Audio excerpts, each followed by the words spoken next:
Well, hey guys, this is Lane with the Simple Passive Cash Flow podcast. We're doing this in video. I just got done back there recording a podcast, so I'm wearing the shirt.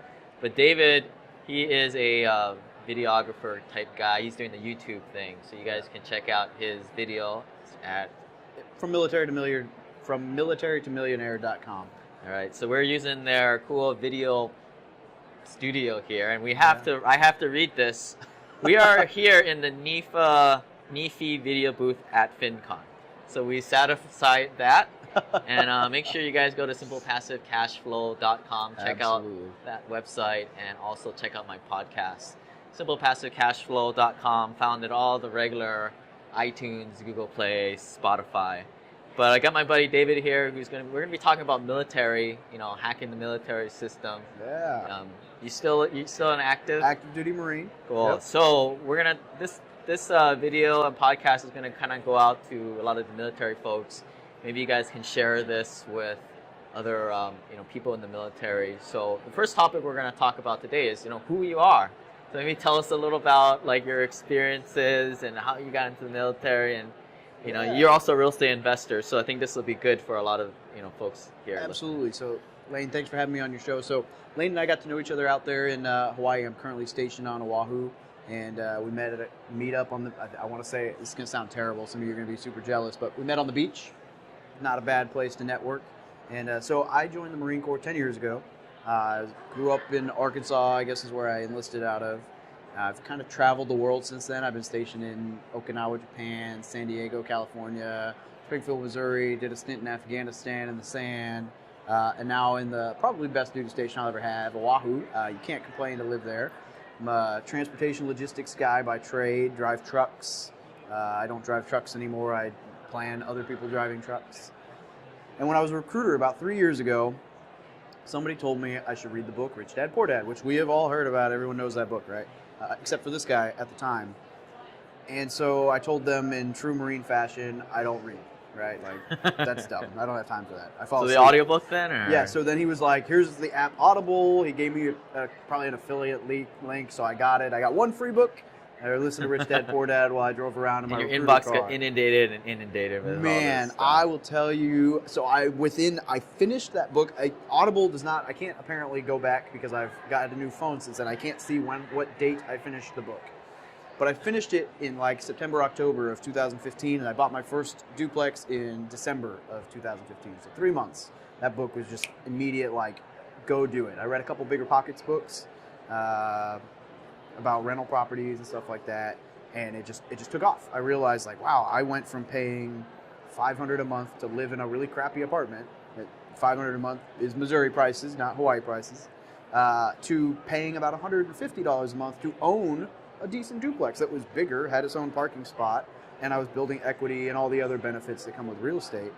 And I was living for cheaper. And then when I moved out, I started getting paid to own that property, and since then we've bought, I want to say we have 53 units now over the last 3 years. A lot of that in part to a big monster thing that we just closed on.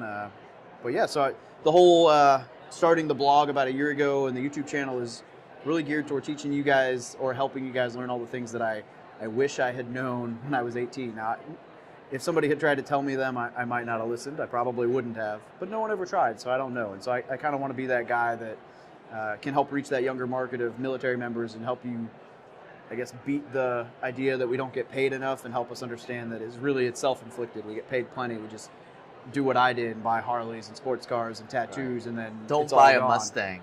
Yeah, the Mustang with 20% interest, right? So I bought not a Mustang, but plenty of other things that I shouldn't have, and then I totaled the Harleys. So, Yeah, so we're not going to really talk about too much about real estate investing today.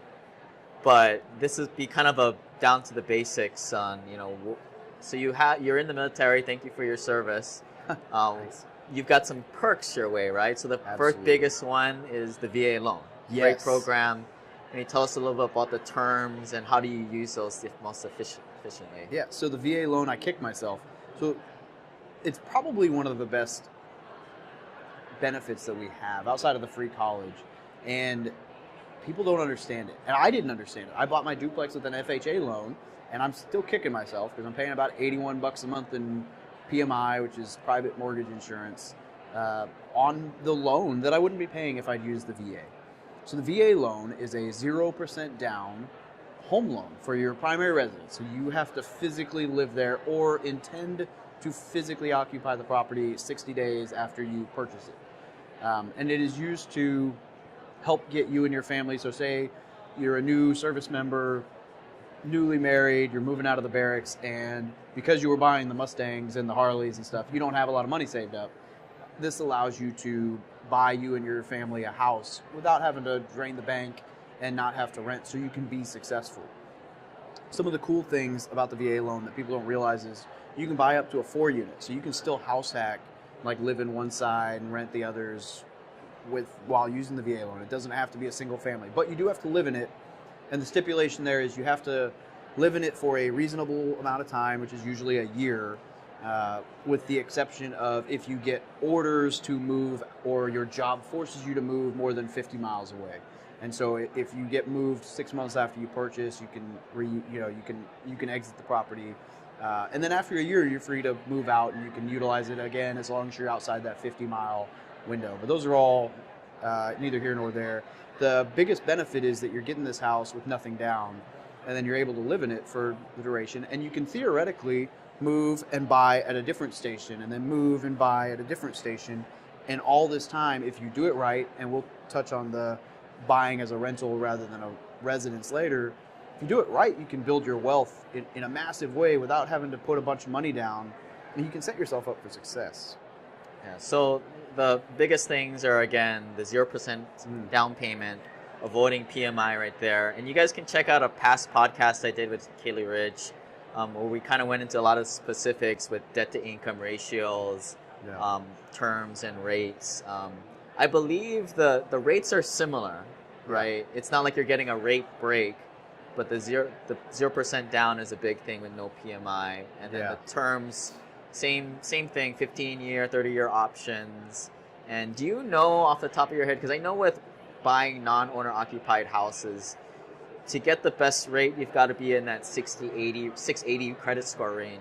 Is it a little less for the VA loan? The VA loan's kind of different. It's not tied.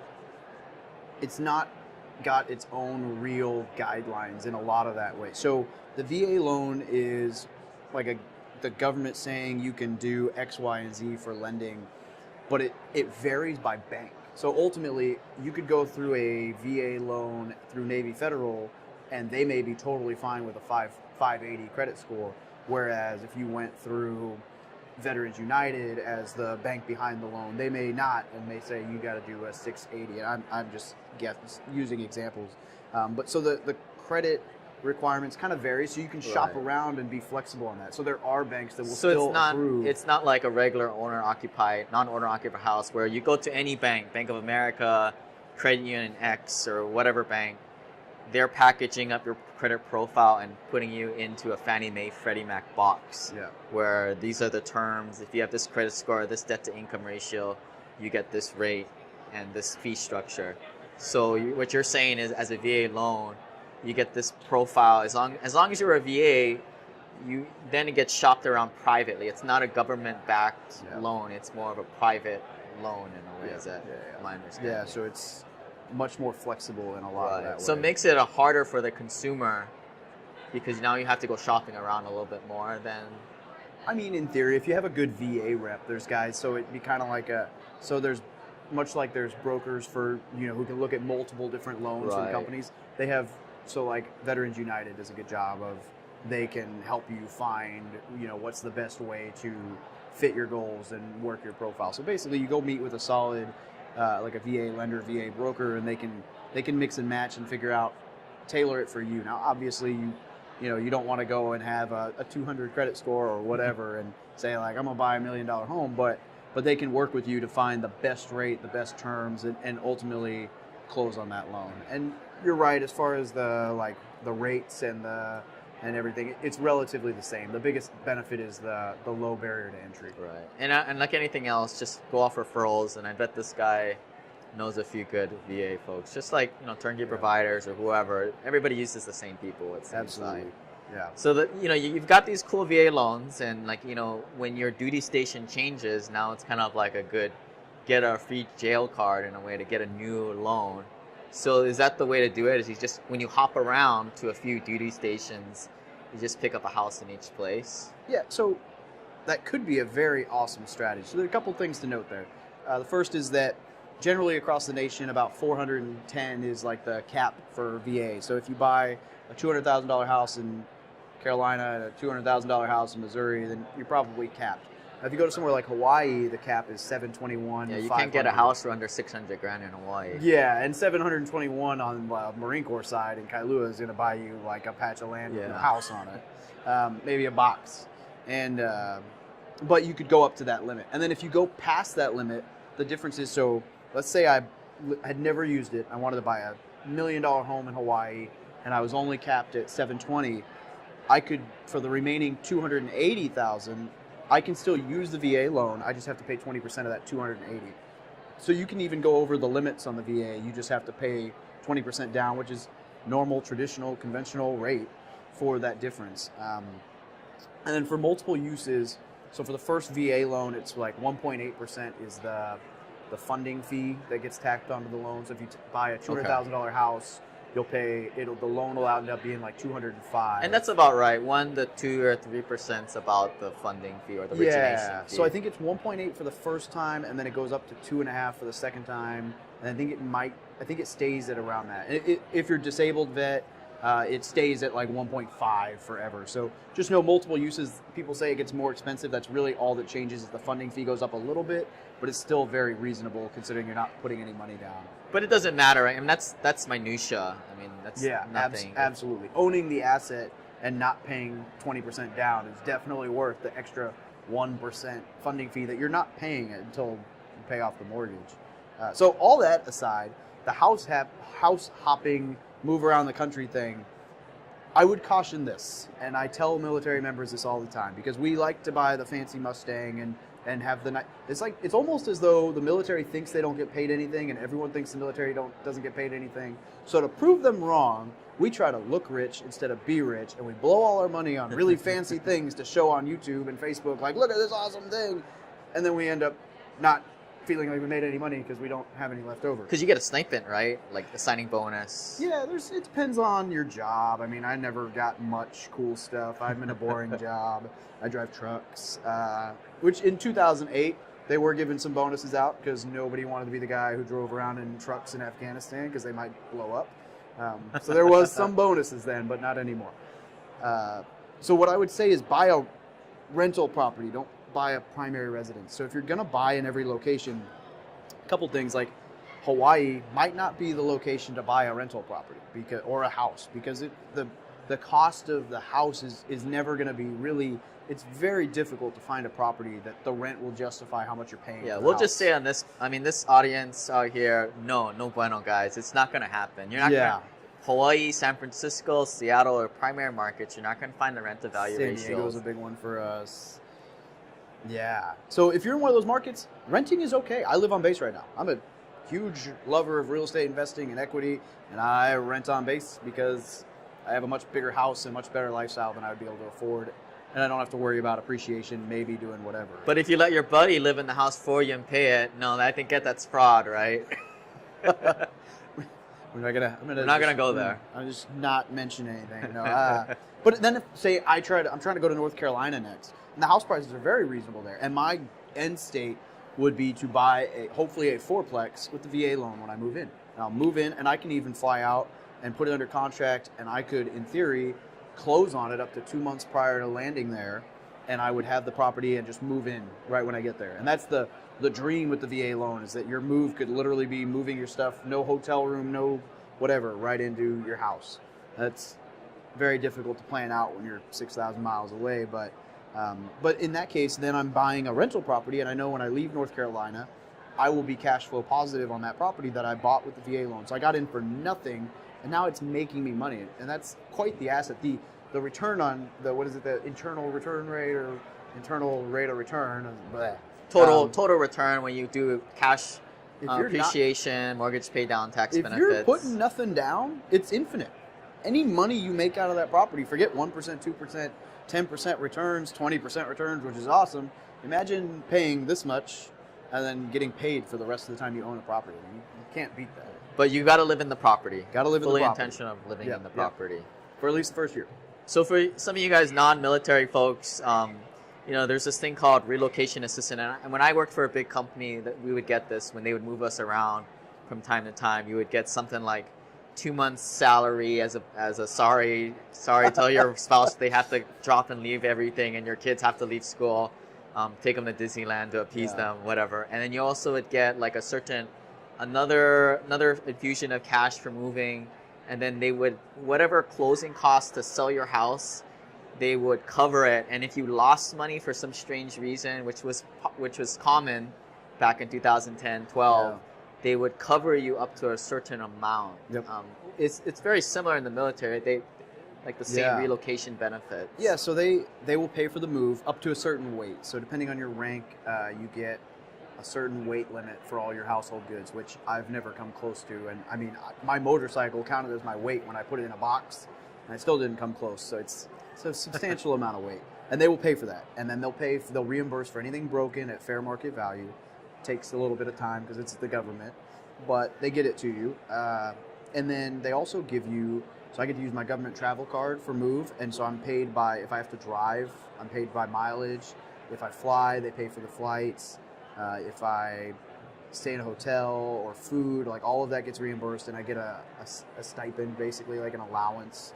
And then on top of all that, they give you a TLA, which is like a temporary location allowance. And so when I came to Oahu, they were legitimately giving me they were paying for the hotel, and then because of cost of living in Oahu, we were getting $140 a night for food, which is, even in Oahu, that's a ton for getting paid. So I mean, we made enough money in the move, because if you're smart about it and you're frugal, you can still make out on top. We made enough money in the move that we bought my wife's truck in cash. I mean, it was used. Yeah, 20, 30 grand if you're smart. Maybe, I don't know. We made 6, which was plenty. But so I say 6, but that's net after the moving the household goods and flights, and so probably closer to 20 or 30 when you think about how much the total move costs, especially if I go from here to North Carolina. And they'll pay you more. I mean, when I was in corporate America, they would pay you more if you are a homeowner as opposed to a renter. So I don't know if that's the same thing, or it's based off probably the home. I've never asked that question, so that's a good something one. to check up. I mean, this stuff changes all the time, so these are the questions to ask. So the other thing I wanted to chat about is, so you're enlisted, you do a few years, and then that question, right? Are you gonna stay in or stay out? Yeah, Let's talk about that a little bit. Man, the roller coaster. So let me preface this by saying I love the Marine Corps, I love the military, and in all reality, I might have exited the service a few like a year or two ago, and probably the biggest decision factor for me was the camaraderie, the people I work with, the travel, those things that I love. And if I retire and do the real estate and YouTube thing full time and all that, my wife gets her job, we could still travel, and I would still get some camaraderie, but part of the nice part about real estate investing or a side business is you have the freedom to get out of the normal default path. Yeah. So I think people forget how nice they do have it in the military, because people get wrapped around, like my W-2 says I made $40,000 last year. I get a $3,200 a month housing allowance.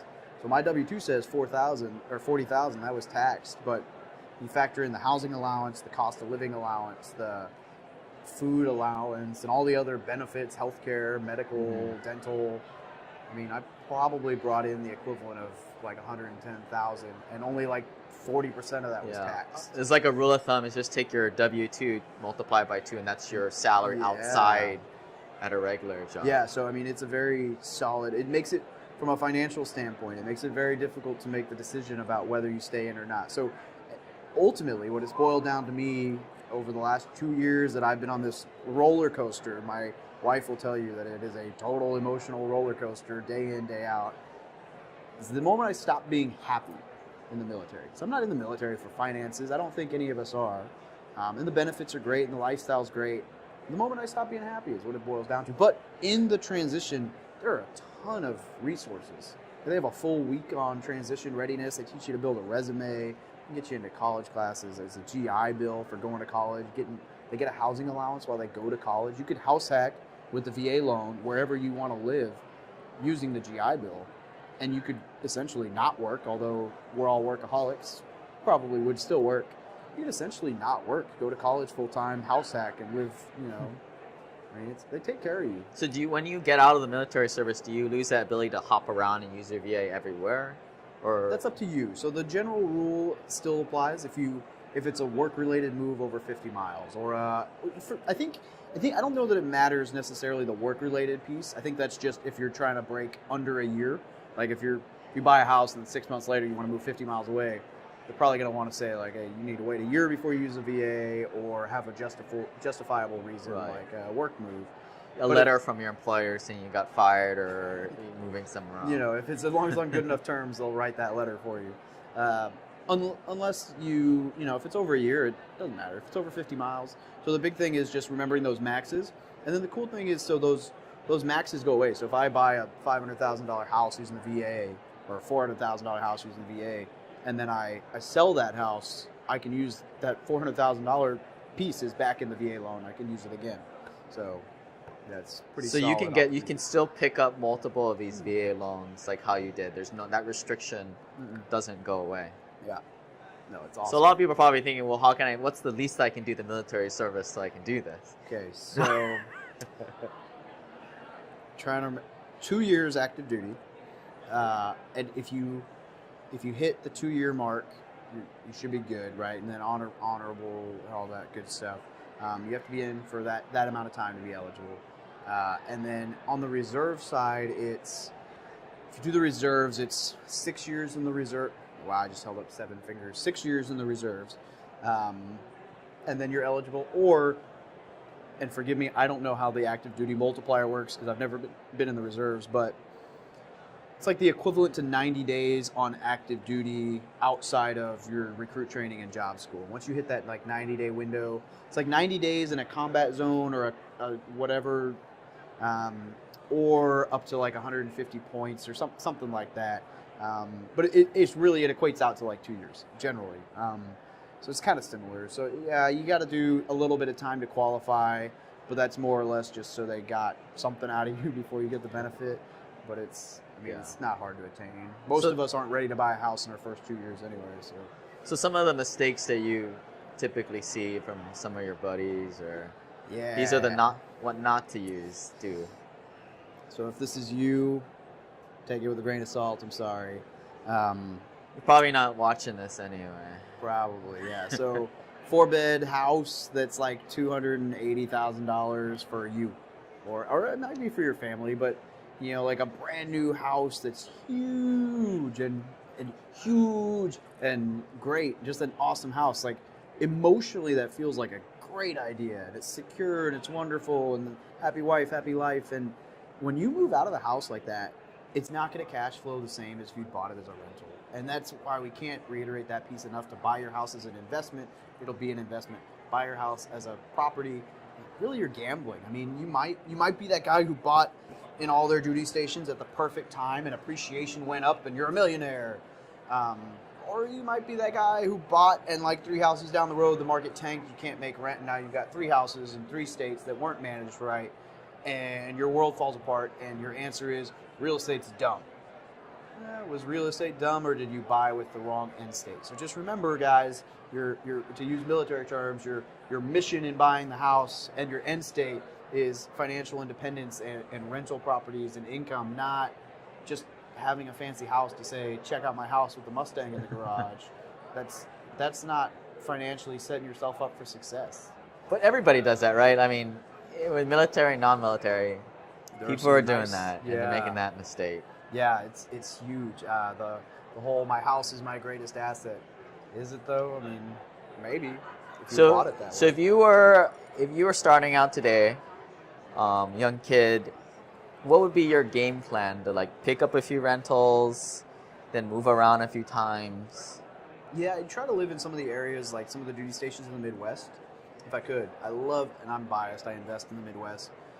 But some of those places like Missouri, Arkansas, well, those are the two markets I'm most familiar with. But a lot of that Midwest area, appreciation line goes like this. Whereas in Hawaii, Hawaii is much more like this. Yeah. But most of those big city markets do this number. And if you catch it in the wrong swing, your property value gets cut in half. So I like the Midwest because the rents are easily justify the price of the property. I don't really have to worry about if the market crashes because I don't even remember the 2008 crash because it didn't really affect my area. It was very minimal. In fact, it might actually raise the rents because all those other people are going to move to cheaper areas. Right. So I would say, and my strategy would be the house hack, kind of like I've done. Ideally a 4-plex, but a 3-plex or a 2-plex. The hard part's finding something that your family can be happy in. So like for me, I need like a 3-bed, 2-bath unit at least. I would love a 4-bed, so I have an office, maybe a garage or a barn. But finding something like that, and then you buy it with the VA loan. You rent out all the other units. They're paying your mortgage. And then when you move out, you rent that unit, and now you're making a little bit of money. You move to the next one. And so as you're doing this through the 4, 5, 10, 20 years in the military, you're building equity, you're building cash flow, you're building passive income. And you can there's so many strategies for how to redistribute and cash out of those properties and refinance. There's so much we can get into at another date. But the real benefit is that you're buying a cash flow positive, especially if you can get into a recession-proof area and you're buying these properties. Another thing, and we mentioned the house hack, but even if you really want to stick with the single family, some random things that a buddy of mine wrote a book on, some things he mentioned were like a motorhome. You can rent a motorhome on your yard to somebody and make some extra income. An RV. You could build a accessory dwelling unit, like a little mother-in-law suite off the building. You could rent out just a room to one of your buddies. That's a very popular one in the military. There's a lot of ways that you could earn a little extra cash to help with your mortgage payment. That would be a wise investment while you live there. But just make sure when you leave, you have an end state, whether that's live in it, fix it up, and then get rid build of it, or the PM contacts in the meantime. So when you do leave, property manager will it will keep you from going gray, and it'll probably save your finances. My property manager is a lifesaver. So another thing, for me personally, and I think you fall in this situation too, is, we've been doing investing, and I've been investing since 2009, and it's taken me a long time to get to where I'm at because we didn't have YouTube or podcast back then. So our path is a little zigzagged. And how long have you been doing this for? And at what point are you gonna quit the military and kind of take that next step? I started in 2015, so about 3 years. And it's a good question. Depending on life, I may get out after this re-enlistment if I'm doing well enough in the military or in the real estate side. The odds are that I'll probably just go until. If I go to retirement, it'd be 20 years. So it'd be another 10 years, and I'll have a pension and all that. So it's very tempting, especially because I stay in for that 10-year mark. Yeah. Because I've screwed around with turnkey rentals, and kind of now hitting my stride, and I feel like I could have cut it in half the amount of time, but it's still gonna take a while. Whether in the military, you have the VA loans. It's still gonna take a little while. It's not a get rich quick thing or anything like that. Yeah, absolutely. And so after you do get out, you're either, let's talk about if you're in reserve, what kind of options are available? So the VA loans and everything like that. Yeah, if you go from active to reserves, there's a lot of options with that. As far as, you can still buy into your healthcare plan for like $200, $250. It's much cheaper than a civilian plan. You can still travel. You can still get activated to go to some trainings. VA loan, VA benefits still apply. You're still a veteran. Other than that, the real benefit would be, and that's something I thought about, is, you do 1 weekend a month, 2 weeks during the summer or whatever for training. I still get to wear the uniform. If a war kicks off, I would still have the option of going and doing all that. You can go back, right? Because they would need bodies, as they say. We're more than just bodies, guys. It's okay. Yeah, 9-minute mile or under, buddies. Right? Yeah. And then, you get to be home. You work on your side hustle. You can have a full-time job. You can network and grow in your target market if you live in your investing market. Investing from afar, as you and I both do, is quite doable. This guy's got over 1,400, right? Over 1,400 units that he's got piece of the pie and put all the deals together on. And are any of them in Hawaii? No, Yeah. don't invest in Hawaii. Yeah, exactly. And I have a fix and flip that I'm a partner on kind of right now, and that's it. And that's not a passive thing. That's a active thing, and I'm a passive partner on it. And that would be about the only thing I would do in this market. Everything I do buy and hold is Missouri, Arkansas, Midwest, but we have both been able to do that long distance. Definitely would be easier sometimes if I lived locally, but don't let that stop me. Right. So once you leave, let's say you go past reserve and you're out. Yeah. You're a free man to do what you want. What do you give up in terms of VA loans or any kinds of benefits? So I guess so if you totally exit, if you don't come to retirement, then you're... and then retirement's the 10-year mark. 20 year mark. So if you go to retirement, you really don't lose anything, just get a smaller pension than your active paycheck. But if you don't make it that far, you just exit the service, then it's... you still get all your benefits. Well, you would no longer get the medical and the dental. You can kind of buy into that stuff, but paycheck stops and all that. But all the benefits as far as like VA loan, VA medical benefits and stuff like that, they're all still there. It's just you wouldn't get like the health insurance and stuff free. It'd come at cost. And when you exit the military, you could come back to reserve or active duty, or just never happens? It just really depends. I mean, that's on the service and what they're needing, if they're upsizing or downsizing. Or I would not say to make your exit strategy to come back in when the going gets tough, because I know like the Marine Corps is not taking a whole lot of prior active duty. But it's possible, and it changes. I enlisted a couple when I was a recruiter. It just kind of comes and goes. Yeah, and I've seen a lot of other options for like healthcare. I mean, there are 2 religious affiliated healthcare providers out here that the idea is you don't go through a normal, regular, traditional provider like at my company at work where it gets bloated because all the government regulation and everything. I mean, it's like half the price, and if not better coverage. Just they don't pay for a lot of things like abortion, whether you're for it or against it, whatever. Yeah. But they won't pay for a lot of that stuff, so it brings the price, and there's a lot less admin costs. So there are other options. So absolutely, I would say don't let that just be the whole thing for staying in the military service. Yep. Yeah. Any other thoughts for making the jump, or any other military-related issues that you see coming up? I think that's good for now. If you got more specific questions, feel free to reach out to either of us. We're online. If you're watching this, you can probably find us both. So. Yeah, and check out more of the podcast. We'll try and do more of these, simple passive cash flow videos from time to time. Make sure you guys sign up for the Investor Club and share with your friends, because I don't know what you're going to do when you're retired, right? There's not really too many people to hang out. I mean, I'm in Hawaii, but you can only have lunch so many times together before it gets a little weird, right? Kick us out. Yeah. But again, what's your URL for people to get you hold of you? From militarytomillionaire.com or Instagram or wherever else, it's all the same. Wow. All right, man. We'll catch you guys later. Thanks, guys. Lane, thanks for having me on. Appreciate it.